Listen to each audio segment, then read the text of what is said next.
Good evening, visitors. Welcome to the Australian War Memorial's last post ceremony. My name is Sam Kern, and joining us today from the Royal Australian Army is Staff Cadet Mahala Curran. We warmly welcome the family of Sergeant Eric Charles Mann, whose story will be told shortly. We are honored to acknowledge members of the Royal Military College Duntroon 2022 graduating class. We welcome the veterans who have served, those that are still serving, and the families that love and support them. The live stream of this ceremony is made possible by the Returns and Services League of Australia and the RSL and the Services Clubs Association. We welcome members who are watching the broadcast of this ceremony across Australia. During this evening ceremony, wreaths will be laid at the base of the pool of reflection by family and visitors to the memorial. If you're able, please stand and join in singing the national anthem.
If you're able, please be seated.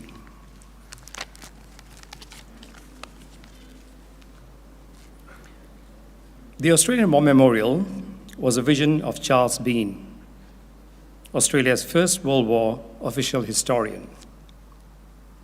Bean landed with the Australian troops on Gallipoli and stayed with them at the front through to the end of the war.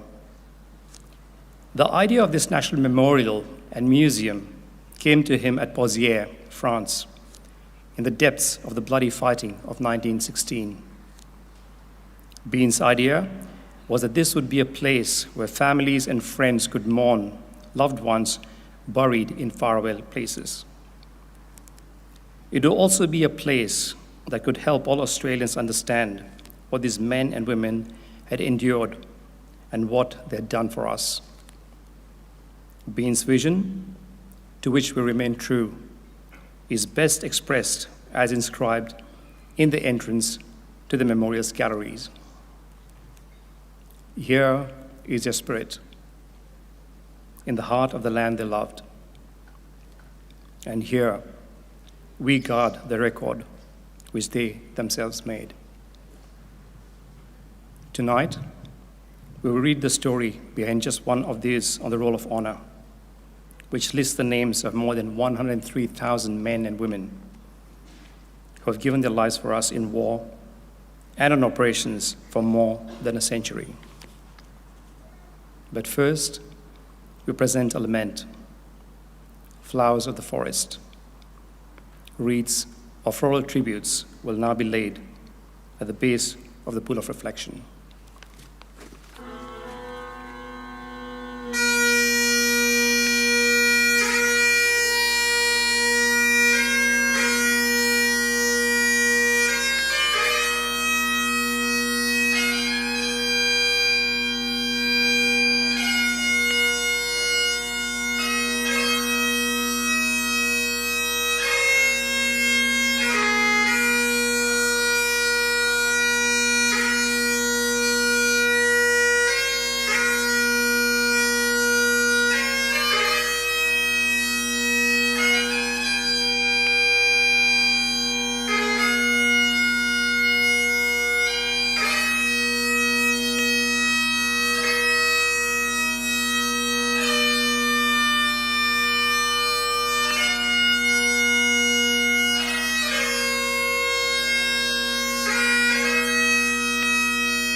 Today we remember and pay tribute to Sergeant Eric Charles Mann. Eric Mann was born on the 18th of March 1919 in Geelong, the son of John and Florrie Mann. He grew up in Geelong amid a large family, attended Geelong College and began to study architecture at Melbourne University. On the 6th of January 1940, Eric Mann enlisted in the militia at Geelong. Given his architectural knowledge, he was earmarked as a draftsman for an engineering unit. Mann showed leadership potential from an early stage, and at the end of January 1941, he was promoted to corporal. In March, he was transferred to the newly established Lark Force and promoted to sergeant. Formed under the command of Lieutenant Colonel John Scarlin, Lark Force consisted of the 2nd 22nd Battalion, a detachment of New Guinea volunteer rifles, anti-aircraft, anti-tank and heavy artillery batteries, along with Army medical and supply units and 24 Squadron RAAF. After embarking from Sydney on the 18th of April, Sergeant Mann arrived in Rabaul just over a week later, joining the Lark Force as a member of the AAF Fortress Company of the Royal Australian Engineers. Lark's force role was to protect the airfields at Lakunai and Vanuatu and the seaplane base at Rabaul, as well as to provide early warning of the Japanese movement through the islands to Australia's north. Like the other bird forces deployed to Australia's north, Lark Force was a small, ill-equipped, and likely to be overwhelmed by enemy attack. The first air attack on Rabaul began on the 4th of January 1942. Within days, the Japanese had succeeded in destroying the bulk of the defending aircraft, further targeting shipping in the harbour and shore installations. By the morning of the 22nd of January, 24 Squadron was virtually destroyed, and its 3 remaining aircraft withdrew. No longer having a use for the airstrip, Lark Force destroyed them and withdrew, waiting on the western shores of Blanche Bay for the inevitable Japanese landing. The invasion began on the 23rd of January. By 9 a.m, communication failures and overwhelming Japanese strength had destroyed the cohesion of the Australian defence. After the Lark Force commander ordered a withdrawal that morning on the basis of every man for himself, Lark Force disintegrated. Groups of men ranging from company strength down to pairs and individuals sought to escape along New Britain's north and south coasts. Some found small boats and escaped, while others were picked up by larger vessels operating in New Guinea. Around 400 members of Lark Force managed to return to Australia. A grisly fate awaited those who were captured. On the 4th of February, a group of 160 were massacred at the Toll Plantation shortly after surrender. Mann was lucky enough to avoid this. He was killed and became a prisoner of war initially held at Rabaul, before being among the group of approximately 850 military persons and 200 civilians ordered to board the Montevideo Maru on the morning of the 22nd of June. The Montevideo Maru sailed unescorted for Hainan Island, keeping to the east of the Philippines in an effort to avoid Allied submarines. 8 days into the voyage, the Montevideo Maru was spotted by the American submarine USS Surgeon, which manoeuvred into position to fire its stern torpedoes.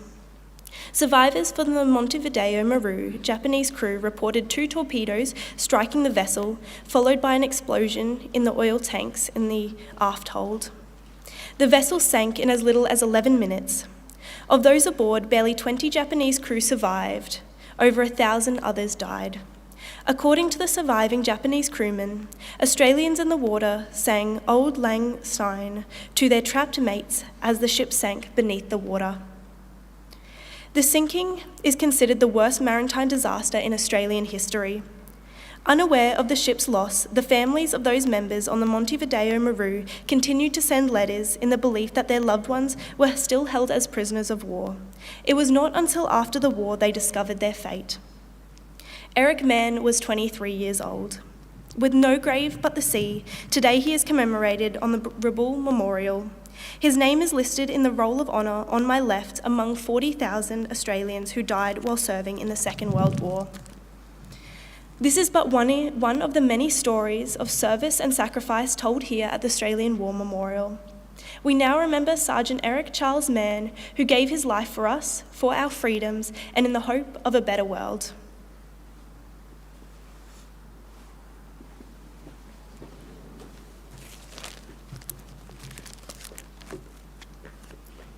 Please stand for reading of the ode and sounding of the last post.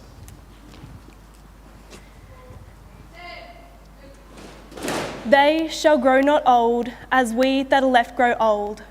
Age shall not weary them, nor the years condemn. At the going down of the sun, and in the morning, we will remember them. We will remember them.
Lest we forget.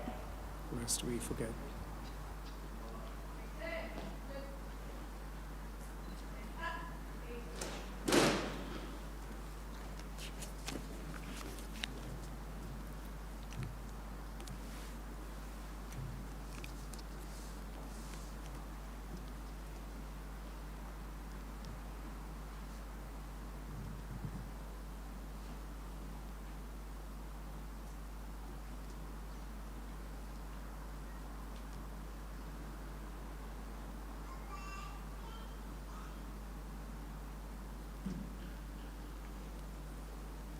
We leave this evening with the words of the memorial's father, Charles Bean.